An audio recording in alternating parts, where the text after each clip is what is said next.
Okay, guys, welcome back. And I've got an interesting presentation for you today. So I'm going to walk you through this because this is definitely a touchy one. So trigger warning, disclaimer, all that good stuff. Take it all with a grain of salt. Again, we're promoting solutions here, nothing other than that. That's the key to this conversation. Now, also the reason why this conversation is so touchy is probably one of the reasons why it's so important to start having, okay? So let's just preface this real quick before I pull up the screen with this concept of let's talk about social evolutionary biology. We talk a lot about energy, and this is going to be important because we're looking at something in particular, and we're going to come a lot from the male perspective, okay? And we're looking at this kind of vital life force energy. All humans have this, right? We know with men, they typically are going to have higher testosterone, and women are going to have higher levels of estrogen, progesterone.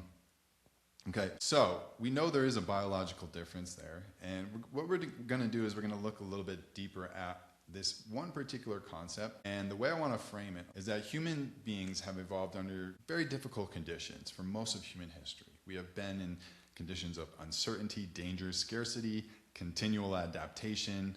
Modern civilization has dramatically reduced those pressures, okay? That's an important distinction. The psychological and social consequences of this shift are still unfolding, particularly for men whose traditional evolutionary and social roles have changed faster than our biology. Okay, so that's really the foundation of what we're looking at here. So the first aspect we're going to go into is really setting the stage. So we're examining this concept of intensity, what it means, where it comes from, and in a sense, why it feels like the world is kind of pushing that natural innate intensity away. What has happened that's changed this balance, and essentially what we can also do about it. Okay, so hit that subscribe, guys, if you are not already following the channel. We'd love to have you joining in on the conversation over here. All right, here we go. So without further ado, let's dive deep into it. And okay, first thing we're going to look at here is comfort as an evolutionary anomaly. So for roughly 99% of existence, survival required continual engagement with challenge. Humans evolved in environments where physical hardship was normal, food security was uncertain, conflict was possible. Status had to be continually earned, competence mattered immediately, communities depended on individual contribution, and that's an important distinction because the contribution was towards the community. It wasn't so much in how we have it now, is that the individual is mostly focused on the individual, and we've actually been pushed away from the community. So that's what we're getting into here, okay? Modern industrial societies have removed many of these constraints. Yes, we understand that. Climate control replaces exposure. Supermarkets replace hunting, gathering. Digital communication replaces face-to-face negotiation, even face-to-face interaction. Institutions absorb many risks once managed by families or local communities. From an evolutionary perspective, this is extraordinary, okay? No one can argue that. The human nervous system did not evolve in this type of abundance. It evolved to solve problems. One hypothesis is that when external problems disappear, humans often create internal ones or redirect competitive instincts into symbolic domains. So instead of fighting for territory, we compete over things like social status, ideological purity, online reputation, institutional influence, cultural narratives, so on and so forth. The battlefield changed, but competition did not. So masculinity and intensity. Here's where it's going to get interesting, and we're going to look into this concept of intensity a little bit deeper, as well as masculinity. One of the defining characteristics traditionally associated with masculinity across cultures is controlled intensity. Not aggression alone, intensity. This includes courage, willingness to confront danger, endurance, decisiveness, protectiveness, ambition, competitive drive, calculated risk-taking. Every civilization developed rites of passage designed to channel these traits rather than eliminate them. The question then becomes, if society attempts to reduce intensity itself, not merely destructive aggression, so in other words, throwing the baby out with the bathwater, what happens? One possible answer is that the same energy does not disappear. And this is what I've always said, and this is something I've talked about from years ago, because as a young athlete, I grew up around a lot of men. I grew up around a lot of intensity. I grew up around that type of archetype. And I noticed one thing at an early age. I noticed that these men had no choice. And of course, that was something that kind of helped me the rest of the time when I wasn't on the hockey rink or, wasn't playing sports or eventually getting into the gym and, basically channeling that intensity, that energy, right? So it was very easy for me to see, especially for some of these guys that may not have had that afforded to them, how, it's just like you're setting yourself up in this world for, a world that's not able to meet you where you're at. And so for these young men, it's like you're setting them up for failure, right? That's what I'm getting at here is I could see the effect. I could see early on, if you didn't have a way to channel this intensity for young men, and this is absolutely my biggest thesis, is that, then you're creating a recipe for disaster. Okay, so the concept here is just simple. All right, so one possible answer is that the same energy does not disappear, it simply changes form. Psychology suggests emotional suppression rarely removes impulses, it redirects them. The intensity may become anxiety, addiction, endless consumption, online outrage, ideological extremism, workaholism, escapism, right? We could add probably a few more in there, whether it's the online porn, the food itself has become toxic and addicting, the media itself. So it's all intertwined into this escapism. So the concept though is that energy remains, trying to put that intensity into something, which essentially is a form of numbing now. It's numbing that intensity. But the expression, obviously, that's what changed, right? So the decline of initiation. Anthropologists frequently note that nearly every traditional culture possessed structured transitions into adulthood. These often involved physical hardship, solitude, fasting, hunting, military training, spiritual instruction, responsibility. The underlying lesson was consistent. Strength exists to serve responsibility. It's that responsibility that makes the world responsible because we are essentially responsible for one another. And I write about this also in my book, The Art and Science of Mindset, when I talk about the one for all and all for one mindset and why that is important for humans and how it actually serves a place. Even though it is our differences that make us unique and beautiful, it's important that we understand the principle of why that is actually important, okay? So we'll get back to that. For today, we're going to look at this lens. We're going to stick to kind of this concept of what we're looking at here and finish it off by going a little bit deeper, okay? So this initiation has been gone. The underlying lesson was that strength was meant to be focused towards the collective in a way that was balancing the responsibility of that vital force, that vital energy, and the collective itself. So many modern societies lack universally recognized rites of passage. Very clear today. As a result, adulthood becomes increasingly ambiguous. Also very clear, that's exactly what we're seeing. Instead of proving capability through action, people often construct identity primarily through expression. So we have a world of expression and a world of emotion, right? Instead of actually going out and having to do something that proves your capability in a real way, you think that expressing yourself on social media for attention by eating a Tide Pod is, now a societal rite of passage. And that's where we went wrong, okay? It's connected to social media, it's connected to the world we have, it's connected to technology, but no one knows how to change it. So that's what we're going to do. That's what we're putting out there right now. This shift may partially explain why identity itself has become such a dominant cultural focus.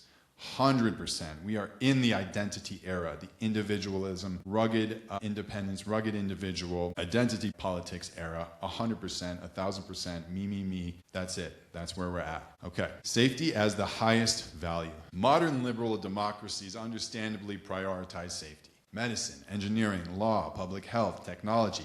These advances have dramatically reduced suffering. Few would argue we should abandon them.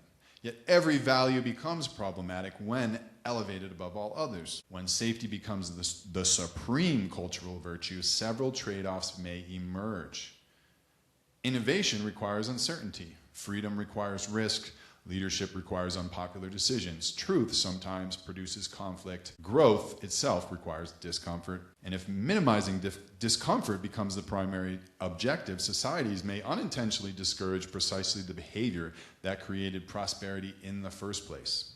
Interesting. Very, very interesting. Okay. Compliance versus consent.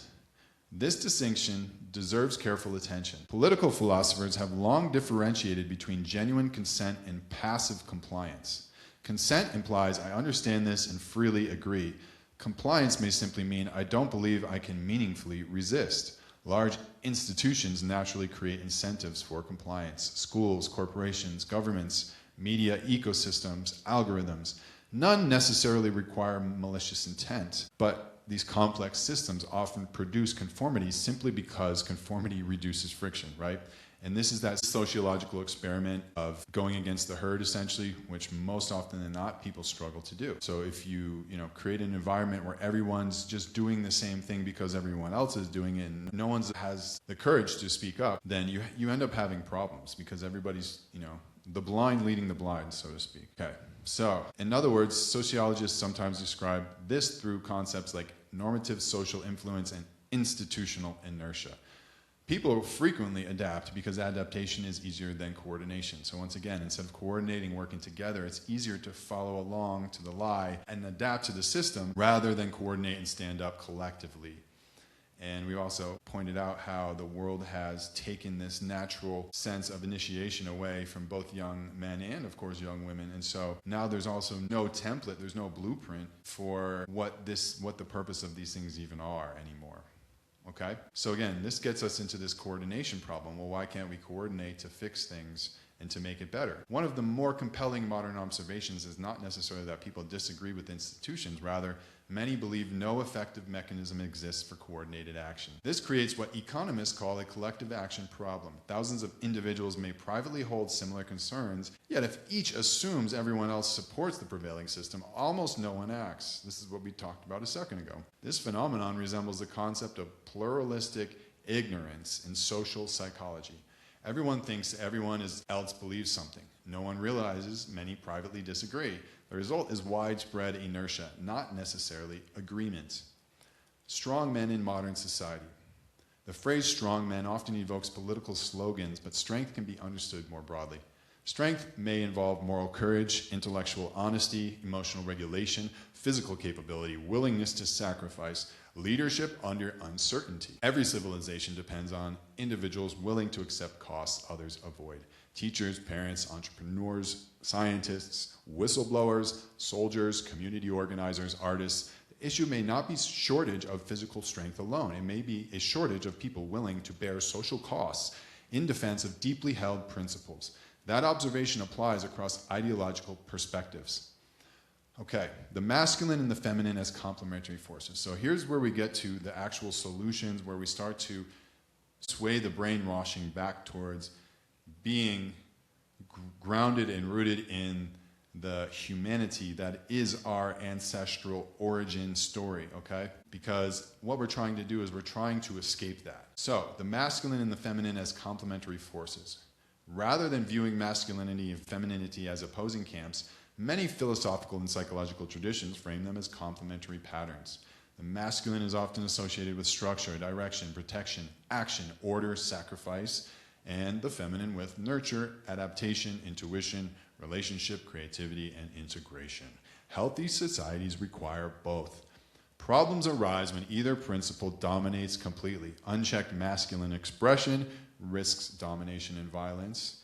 Okay, and I'm going to talk about the polarity, because on the flip side, what happens is that men have been, I think, pushed so far that they've lost a lot of that innate nature, and they're now trying to numb that. So they go down the negative polarity of that same type of state, which is the kind of numbness, which you're seeing in a lot of especially younger men who get stuck based upon this technology, stuck based upon these addictions that are pulling us back away from engaging that real natural community and that real natural sense of initiation and that real natural sense of rites of passage that we've lost, okay?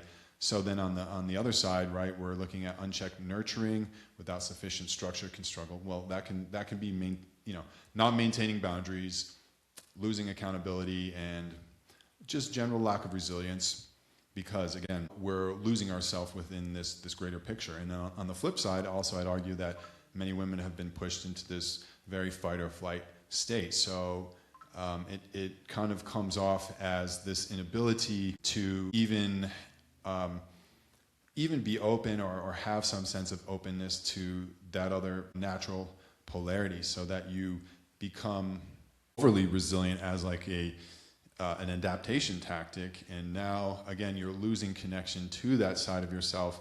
So I'd argue that society has pushed women away from that natural, maternal, nurturing, compassionate role that actually fulfills them, especially as they grow into the later chapters of their life, is extremely important and fulfilling in a very different psychological sense that's hard to explain, especially in the context of when a woman is maybe younger versus when a woman gets to be a little bit older in her 30s and 40s.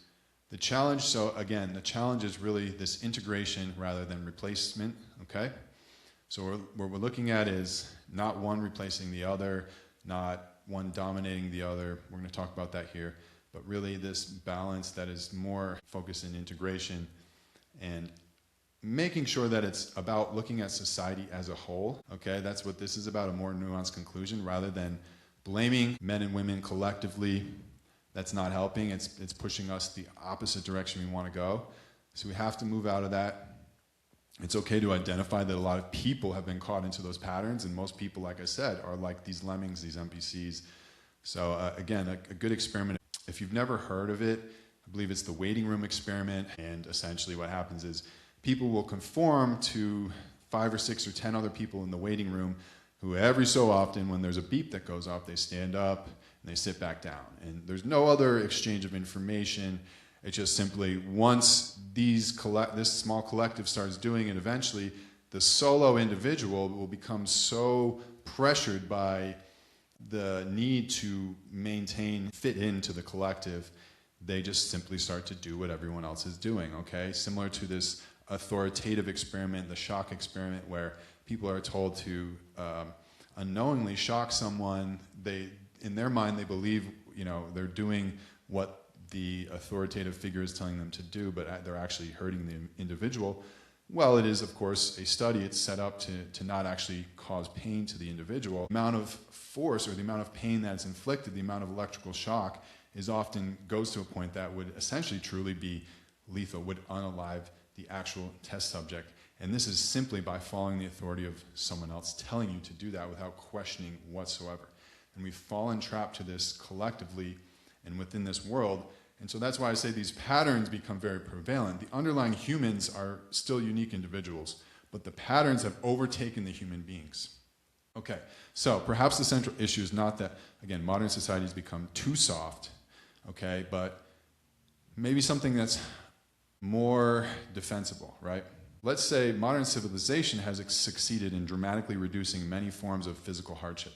While this has brought enormous benefits, it has also altered the environments in which traditional expressions of competence, responsibility, and resilience developed.